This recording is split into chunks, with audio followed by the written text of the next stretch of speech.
Hey guys, how you doing? So I bought a new skimmer. Now this, as you guys know, this is the one that hangs on the tank that I've had. I bought the same one that goes in the sump. And I want to go over the few differences. So this skimmer has always worked great for me. I'm just cleaning it now. It's been hooked up and running for months.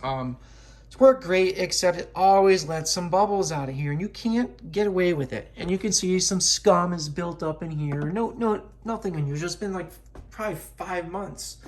Um, but this piece here is the divider that gets put in here and slid down.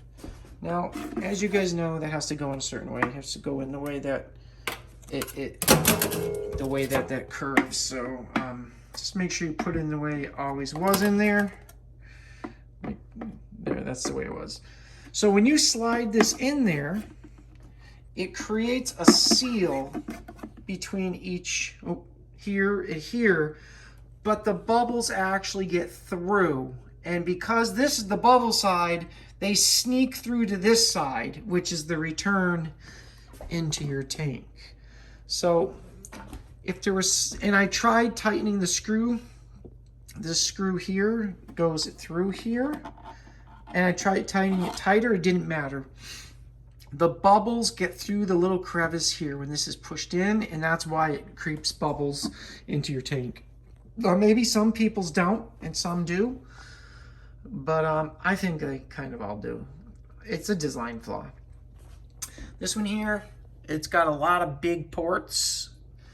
I'm going to show my other one, but I already put it in the sump. It's the same output, same everything, same motor. They use the German-made Sync 1.5, which is a proven motor, but it's got the pinwheel style propeller. I just wanted to point out that this has been a great skimmer. It's actually quite big if you had it in your hands. It's pretty big, but it's designed for like 40-gallon heavy bio load or something like that. This can be moved. It pops off for cleaning. It just comes off like this. Then you can put a brush through it. This here comes off as well. Now some of you might know, some of you know, I cut this because when I put this in one of my tanks, this thing was sticking out like this, and it wouldn't let my cover go on. So when I pushed down, it wouldn't go on far enough. So I cut that. And I took a chance because if that cracks, you're kind of screwed. But this company on BRS sells parts. They sell the cup. They sell this. I think they even sell this divider. They sell the cup. They sell the casing. So if you do damage it, you can buy parts right from them, and that's rare for skimmer stuff. Like right from a store like BRS. But I got the new aquamaxx that goes in the sump.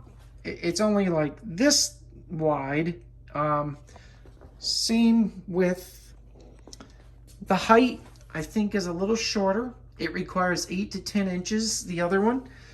But I bought it because there's just no skimmer designed for a 50-gallon tank. The Tunzi's like a couple $100 or more, and it's variable speed, but it's got a tiny cup. This one has no adjustability other than the top cup that you push in and out, and it's worked great.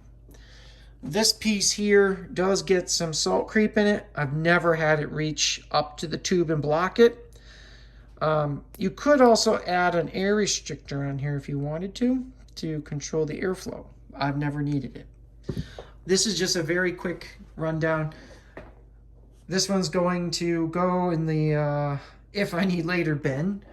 There's nothing wrong with it, but I'm going to clean it. And I wanted to point out the new one's very narrow. It's only as wide as this right here because it exhausts the water out the side, right out the side of it. So this piece here is just straight. It seals better, and the water just comes out the side, and there's no bubbles, which is great. Same pump, a different diffuser plate with more of these, but a little smaller, but more. So it's rated at the same output. All right, it was $130. This one was $200, probably because it's a hang on the back. But for $130, the in-sump one works the same way.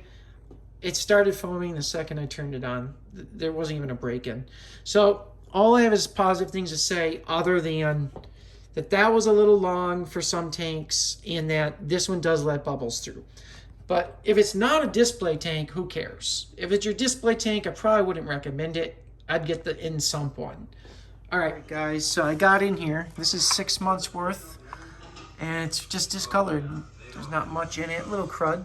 But look it, as soon as I pulled this off, this is what goes on here. You pull it off, you've got your rubber here, don't lose that. That's what your shaft goes into. But look at this just random washer.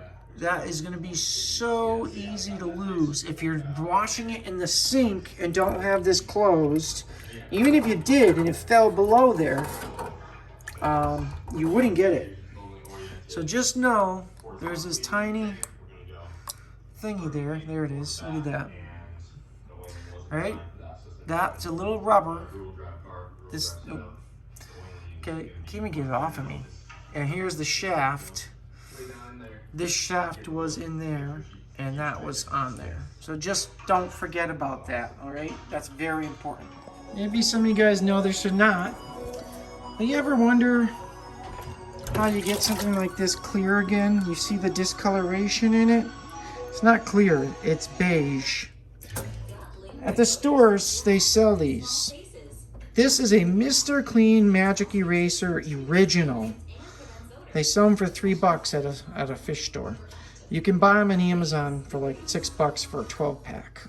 This will make any piece of acrylic clear again. Anything you wipe it with will be clear again. All right? So this thing here, when I'm done wiping it, it will look brand new. Just a little word of advice, these things work great, but it has to be original, no chemicals. Also, pump looks great. Little slime on it. Everything looks good. When it comes to cleaning these, use a brush like this. It will clean it out, or take some compressed air on an air compressor and blow it out. All right, really clean, simple. I did have some green buildup in this, and that is hard green, and I can't get in through this side, so I might have to soak this in some citric acid. But other than that, I got everything pretty much clean. All right, that's it.